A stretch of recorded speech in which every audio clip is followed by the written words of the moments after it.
일단 좀 볼게요. 까만 시작을 양복, 나레이션으로. 흰 셔츠. 어쩐지 넥타이도 어제 메고 잔 것 같은 얼굴.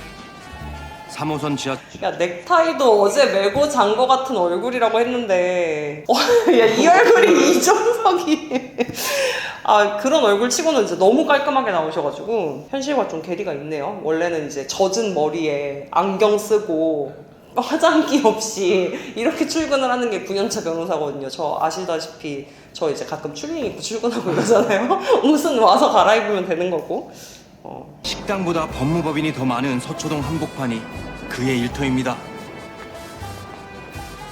그래서 여기서 보면 출근길 고증은 진짜 잘했어요. 그게 이종석이다라는 거 빼고는 고증은 진짜 잘했는데, 왜냐면 너무 서초동이에요. 이게 우리가 생활하고 일하는 공간을 너무 그대로 담았어. 실제로 여기서 촬영하면서. 근데 이제 9년차 변호사의 출근을 얘기를 하자면 이렇게 예쁘게 입고 살 수 없다. 왜냐면 일단 9시에서 10시에 교대역 서초역은 진짜 어깨를 펼 자리가 없어요. 그래서 거의 뭐 이렇게 그 쪼그라든 상태로 출근을 해야 되기 때문에 예쁜 옷을 입고 절대로 출근을 하는 게 불가능하고, 보통은 이제 연차가 좀 쌓이고 하면 옷을 방에다가 갖다 놓고, 보통 변호사들은 자기 방이 있으니까 방에다 갖다 놓고 출근해서 입는 편이다. 어쏘변님들의 출근은 보통 출근 시간이 정해져 있는 것 같기는 해요. 근데 이것도 거의 뭐 펌바이 펌이라 변호사는 자유롭게 출근한다 뭐 이런 데도 있는데, 나는 내가 어쏘 때는, 난 지금 9년차 변호사고 파트너 변호사라 출근 시간이 내 맘대로지만, 내가 어쏘 때는 이제 출근 시간이 9시까지였어요. 근데 9시에서 5분 정도 늦었다?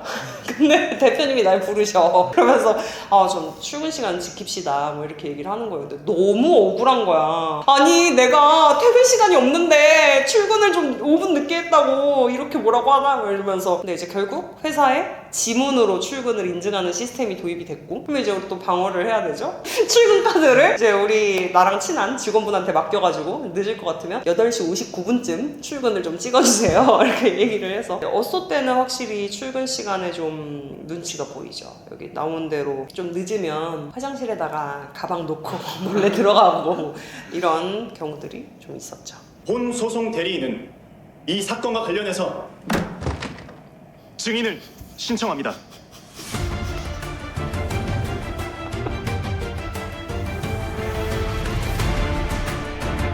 이게 왜 수치심이 내 몫이냐고.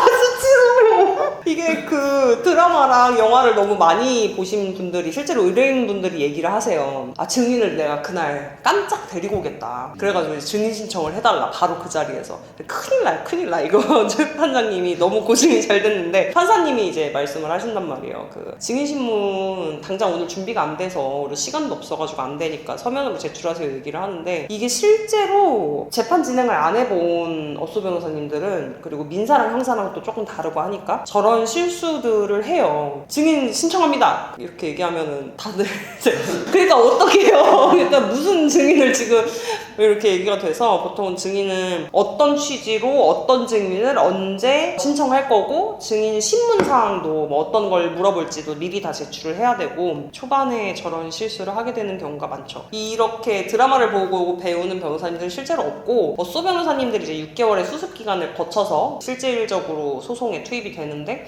그 6개월 동안 지도 변호사가 해야 될 일이 이런 데를 열심히 데리고 오고 다니면서 보여줘야 돼. 그 드라마랑 현실이 다르다는 거를. 그래서 제가 어쏘 변호사였을 때의 첫 민사재판, 형사재판도 기억이 나는 게, 엄청 떨렸고, 일단 엄청 떨렸는데 앞에서 진행되는 재판을 그래서 진짜 열심히 봤어요. 앞에 한 30분 정도 일찍 재판장에 나가서 다른 사건들에서 변호사님들이 어떻게 하는지를 좀 열심히 봤고, 저렇게 하는구나, 별거 없구나, 다 서면으로 진행이 사실상 되는구나, 구두변론이 실질적으로는 많지 않구나 이랬고, 형사재판은 처음 나갔을 때가 이제 증거 인부, 그러니까 증거를 동의하고 부동의하고 이런 절차가 있는데, 그 절차에서 조금 판장님께서 도와주시기도 하고, 올해 합격했어요 이러시면서 이거는 뭐 이렇게 내용 부인 취지죠 뭐 이런 식으로 물어보셔가지고 판사님이 도와주시기도 하고, 항소심 처음 형사 항소심을 나갔을 때 변호인 항소 취지 진술하세요 라고 말씀하셨는데 그런 걸 하는지 몰랐던 거예요. 그러니까 내가 진술을 하는지 몰랐어. 구두 변론을 해야 되는지 몰랐어. 근데 이제 그게 꽤나 복잡했던 사건이고 항소의 이유가 생각보다 굉장히 뭐 계산이 잘못되고 이래서 복잡했던 사건인데 딱 일어나서 말을 하려고 하는데 머리가 하얘지는 거야. 그래서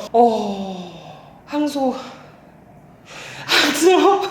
진짜 식은땀이 막 엄청 나고 옆에 이제 의뢰인도 앉아 계시고 한데 너무 당황스러웠었는데 그때도 재판장님이 저를 이제 잘 컨트롤을 해주셔서 자, 천천히 말씀하세요. 천천히 그 서면을 보셔도 되고 이렇게 말씀하셔가지고 지나갔던 그런 적이 있네요. 한두 번만 해보면 익숙해지는데 첫 재판의 기억은 아무래도 강렬하게 남아있죠. 그리고 이런 변호사님들 존경하는 재판장님이 있습니다 약간 이런 걸 하는 변호사님들이 실제로 찾아보기는 좀 어렵긴 하지만 버벅대는 변호사님들이 있으면 나도 저렇게 밖에 나와서 주영이처럼 좀 도와주고 싶다 도와주고 싶어. 근데 사실 오지랖일까 봐 말을 못하겠어. 본인이 얼마나 쪽팔리겠어. 여기서 나오잖아요. 그 느낌이 있어요. 약간 이거 아닌가?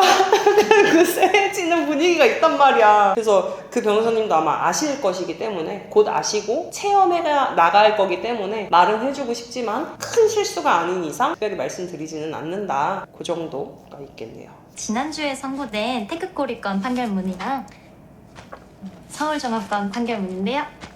둘 다 승소하셨어요. 축하드려요. 네.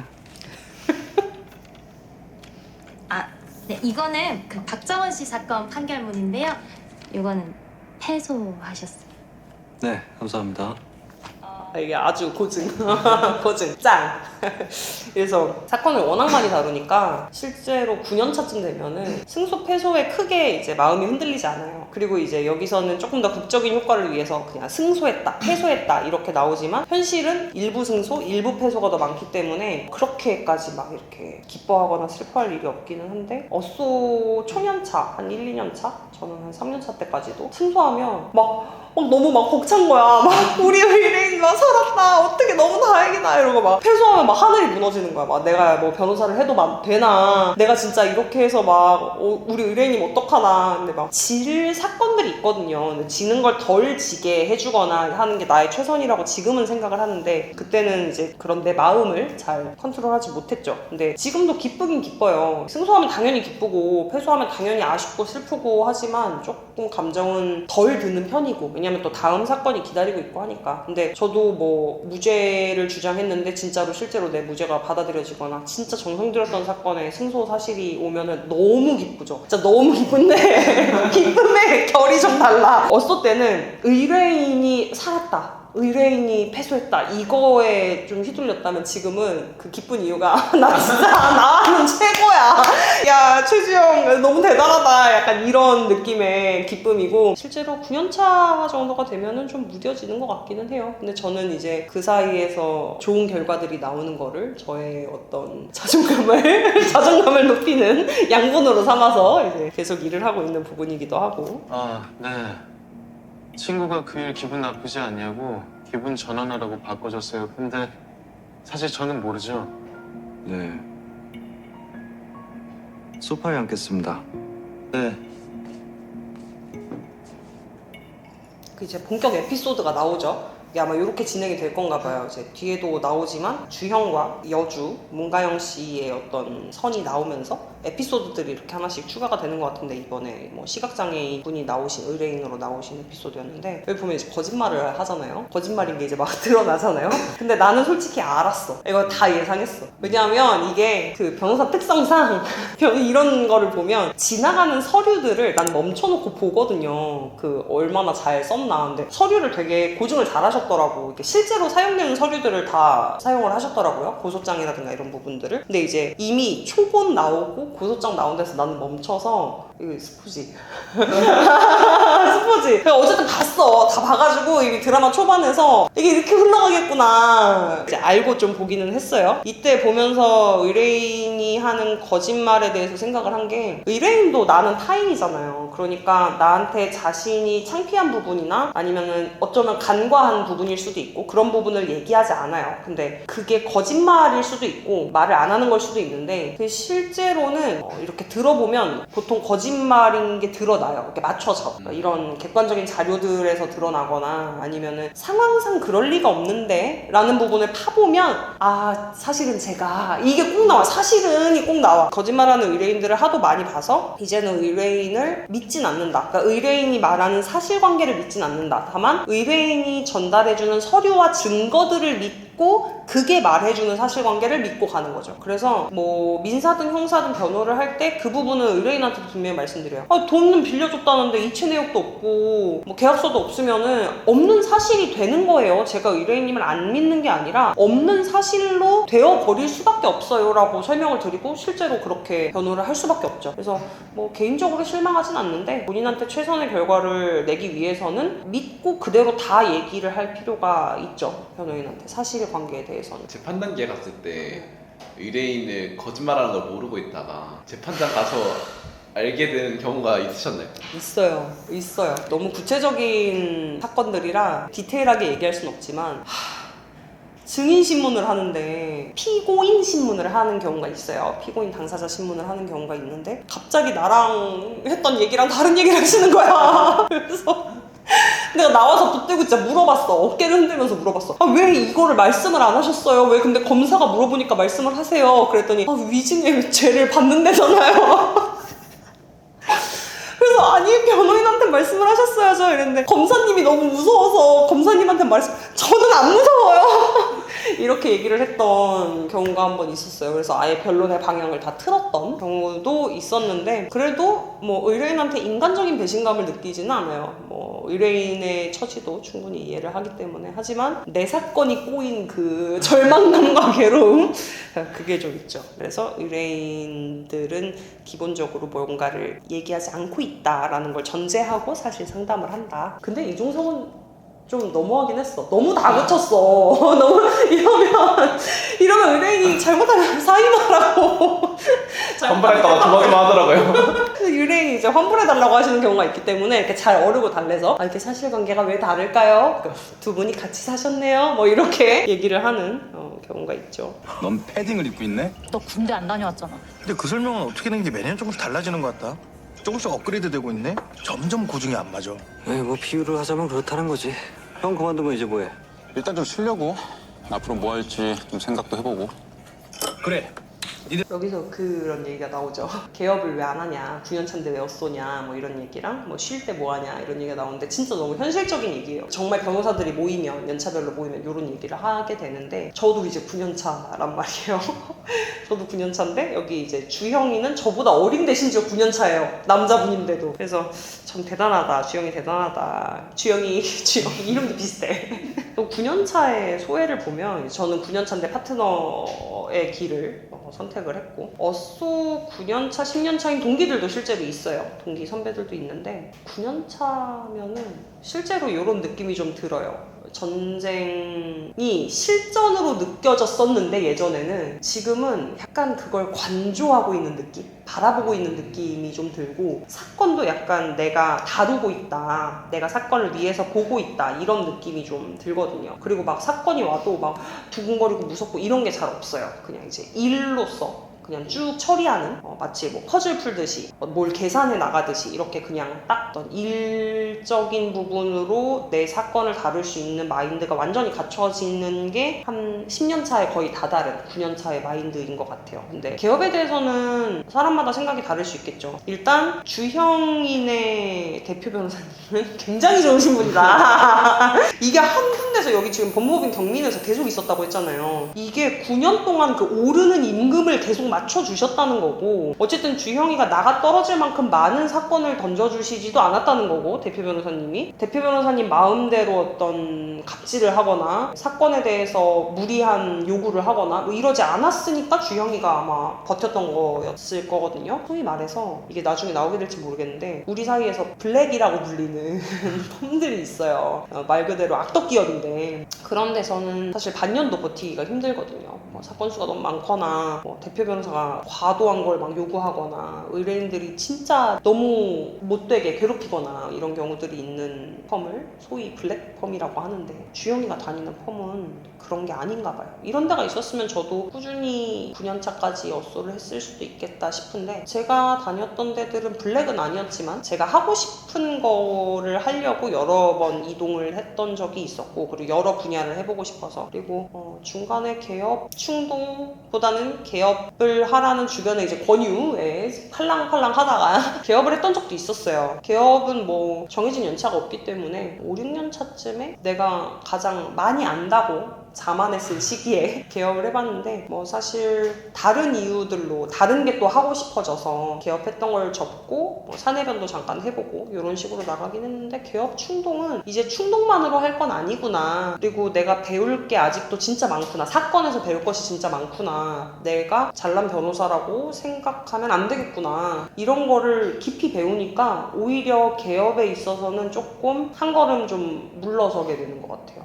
막 홍보해야 되잖아. 개업하면 막 내가 이렇게 대단한 변호사입니다 이런 거 홍보해야 되는데 내가 그럴 만한 깜냥이 되나? 내가 그런 변호사가 맞나? 이런 고민들 질문들도 있기 때문에 그래서 잘 일을 해나가다가 개업 충동이 개업 확신이 되었을 때 이제 나가도 되겠다라는 확신이 들었을 때는 저도 뭔가 대표 변호사로 다시 뭔가 새로운 시작을 하지 않을까 싶은 생각이 드네요. 근데 막 9년차인데 어쏘로 있으면 좀 약간 폼이 안 난다고 하나? 그죠? 약간 현타 안 오냐? 약간 이런 얘기 한단 말이에요. 남들은 약간 파트너로 있는데 나 혼자 어쏘면 얘 능력이 없어서 아직도 어쏘하고 있나? 이렇게 볼까봐 좀 그럴 것 같은데 별로 그런 게 없네. 그런 것보다 현실적인 문제에 직면하는 것 같아요. 내가 임금이 계속 높아지는데 언제까지 내 월급을 회사에서 계속 높여줄 수 있을까라는 생각이 실질적으로는 더 드는 것 같고 요즘에는 변호사분들도 많아지고 변호사 뭐 AI 같은 것도 등장하고 하면서 시장 자체가 좀 어렵다라는 얘기가 많이 나오고 있어서 오히려 어쏘 변호사로 계속 있을 수 있다라고 하면 야 너 대단하다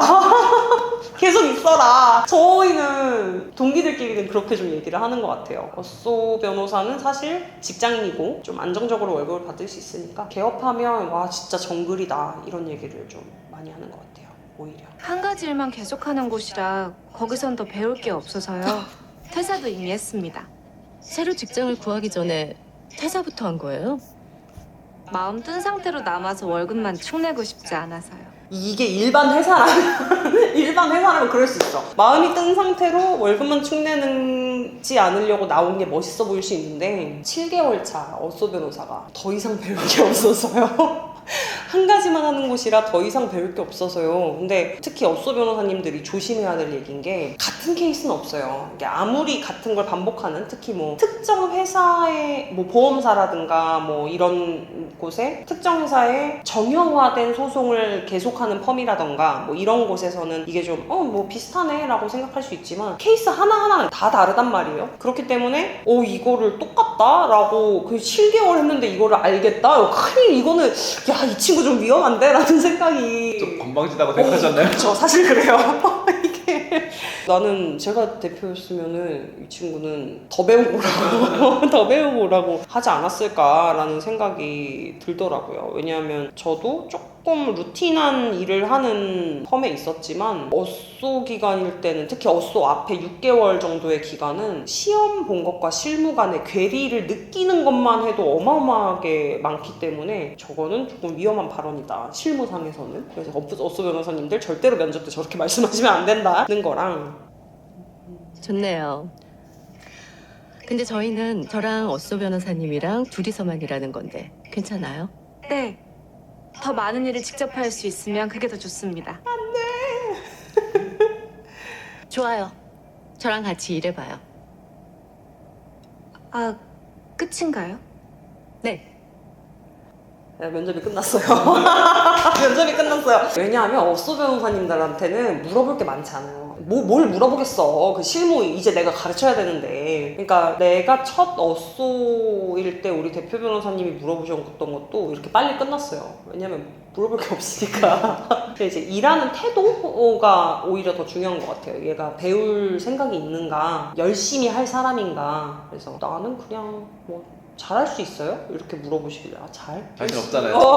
그치. 내가 잘하기는 좀 어렵거든. 열심히 하겠습니다 이라고 이제 대답을 했었는데 아닌데 잘해야 되는데 뭐 이렇게 말씀을 하시고 일단 한번 같이 일해보죠. 뭐 저도 이렇게 끝났던 좀 가볍게 끝났던 기억이 나기는 해요. 근데 이제 요즘 어쏘 변호사님들을 뽑을 때 이제 질문하는 게 있대요. 왜냐하면 변호사는 우리 드라마 앞부분에서도 얘기했지만 그 출근 시간은 있는데 퇴근 시간이 없어요. 퇴근 시간이 자유로워요. 그래서 이제 퇴근을 못하는 경우가 많기 때문에 특히 어쏘 변호사로 초반에 일을 하게 되면 손에 익지 않은 일들을 해야 될 때도 있고 지금은 한두 시간 걸리는 서면 작성도 그때는 돌아보면 이거는 하루 잡아야 쓰겠다 뭐 이런 경우들도 있으니까 그 요즘 어쏘 변호사님들 면접 때는 이제 그 애둘러서 물어본대요. 사건이 좀 많으면 어떤 식으로 그 본인한테 주어진 그 많은 일들을 해결하시나요? 이렇게 물어본대요. 대놓고서 야근할 수 있나요? 뭐 이렇게 물어볼 수 없으니까 그래서 그렇게 돌려서 물어본다고 하는데 왜냐하면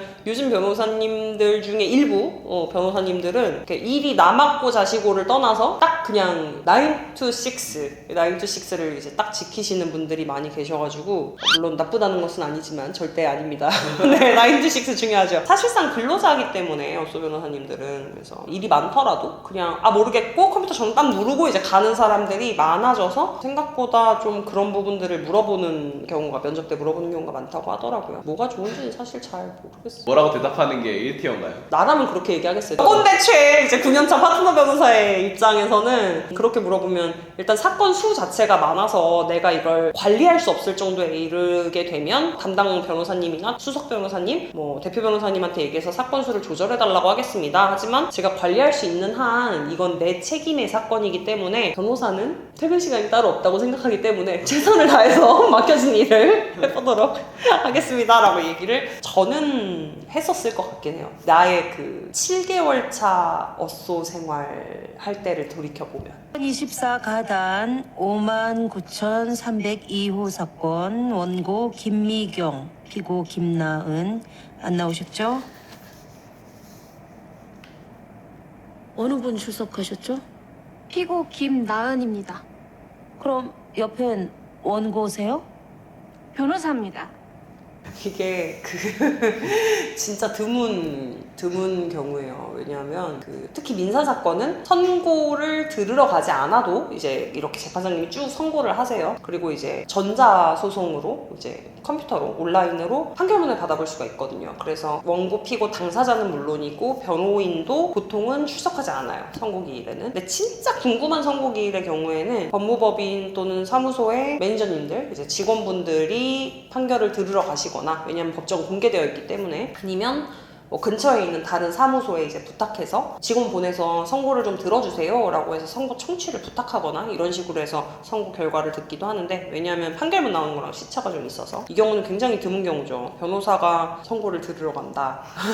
저도 좀 궁금했어요. 저도 저를 가르쳐 주셨던 우리 이제 왕 변호사님께서 변호사는 선고 들으러 가는 거 아니야 라고 말씀을 하시길래 아니 변호사 저렇게 변호사들이 야 콧대 높은 줄 모르고 왜 이렇게 뻣뻣하니까 의뢰인들한테 공감을 못 사고 그러는 거지 이렇게 생각을 했어요. 그래서 무조건 의뢰인하고 친밀하고 가깝고 이렇게 지내려고 초반에는 노력을 했는데 그게 가끔은 사건에 해가 되기도 하더라고요. 의뢰인한테 너무 깊이 공감을 하면 어떤 공격이 상대방으로부터 들어올지 그러니까 자기 객관화가 안 되는 거예요. 사건 객관화가 어려운 거예요. 그래서 그런 경우도 있고 의뢰인이 나한테 감정적으로 너무 의지하게 되면 내가 사건에 집중해야 될 집중력을 의뢰인 감정 컨트롤하는 데에 집중력이 분산돼요. 그러면은 사건의 질은 관리 질은 더 떨어질 수밖에 없거든요. 그리고 나는 이 사건만 하는 게 아니고 이 의뢰인만 있는 게 아닌데 이 의뢰인한테 감정적으로 가까워지게 되면 다른 의뢰인들은 그럼 어떻게 되는지 그런 문제도 있을 수 있고 어쨌든 감정의 총량이 있다고 생각하기 때문에 조금 한 걸음 떨어져서 사건을 바라보는 게 지금은 좋지 않나라는 생각을 나는 한 5년 차 정도부터 했던 것 같아요. 4, 5년 차부터. 이전에는 나도 이런 친구들, 어머님들, 아버님들 많이 계셨어요.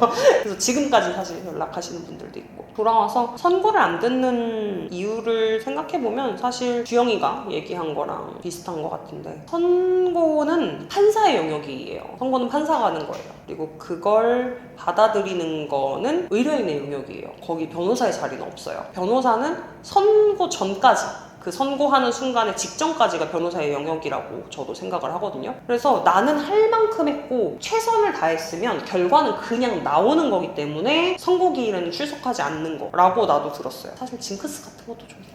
들어가면 하면 안 된다요? 저는 약간 징크스 같은 것도 있어가지고 제가 막 기대하는 사건들은 일부러 제가 안 가요. 저 심지어 막 너무 궁금해서 문 앞까지 갔는데 안 들어간 사건도 있기는 해요. 판사의 영역으로 남겨둔다라는 어떤 상징적인 그런 내용도 있지만 뭐 귀찮아서 안 가시는 변호사님들도 계실 것이고 나처럼 뭐 징크스가 있는 변호사님들도 계실 것이고 근데 아마 저 희지는 언제까지 선고를 들으러 갈 것인가 그게 좀 궁금하기는 하네요. 법무법인 형민. 합병하시겠어요? 강혜지 씨 눈엔 내가 나빠 보이죠? 이런 사건 왜 하고 있나 싶죠? 그렇지만 최소한 마음은 불편해야죠. 야, 그만해. 지가 뭘 알아. 아, 미친놈이 아니라 나쁜 놈인가?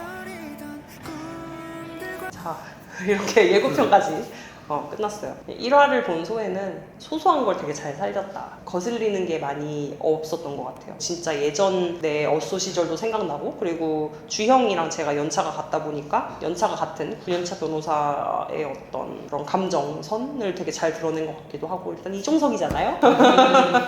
좀 앞으로도 흥행할까라는 건 좀 더 두고 봐야 될 것 같기는 해. 근데 이제 어쨌든 변호사분께서 대본을 좀 쓰셨다고 들었는데 그래서 그런지 디테일이 좀 되게 잘 살아있는 것 같았고 앞으로도 좀 괜찮은 에피소드들이 좀 많이 나와서 우리 생활이 이렇게 좀 재미있게 된 드라마가 좀 잘 됐으면 하는 바람이기는 해요. 근데 이제 앞으로 두고 봐야죠. 그리고 7개월 차 변호사 희지 이걸 어떻게 살릴 것인가. 7개월 차랑 9년 차 이게 사실 진짜 너무 다른데 앞으로 이 둘의 러브라인이 나올 것 같기는 한데 이걸 어떻게 또 잘 변호사 생활에 녹여가지고 끌고 나갈 것인가 그게 좀 궁금하기도 하더라고요. 그래서 1화는 저는 뭐 재밌게 봤다. 1화니까 앞으로 좀 두고 봐야겠다. 뭐 그 정도 생각이 들었다. 개인적으로 궁금한 게 한 6시에 다들 일 많다면서 칼퇴근해가지고 저녁을 모이잖아요. 거의 매일같이. 이거 어서들끼리 그렇게 모이나요? 아니요.